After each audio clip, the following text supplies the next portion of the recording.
whether you're looking at office, retail, industrial, hospitality, no matter what the vehicle you're looking at, commercial or residential type investing for the long term or for the value add. What are the four types of strategies?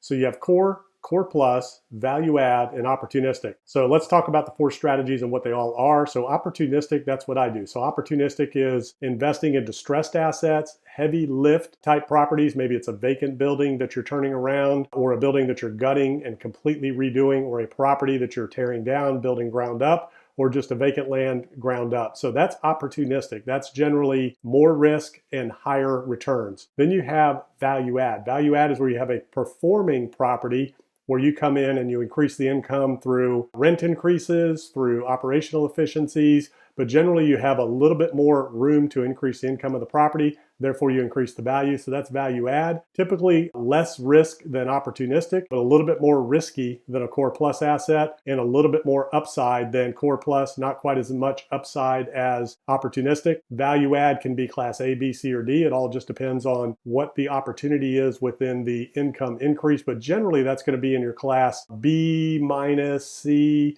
D properties. Some B, B plus properties have a lot of value add opportunity, but generally they're going to be in your older properties that need renovations, need repositioning, things like that. Then you have core plus. Core plus is a more stabilized property, less risk than value add, not as much opportunity to increase the income, but there is some opportunity through rental increases or through operational efficiencies, things like that.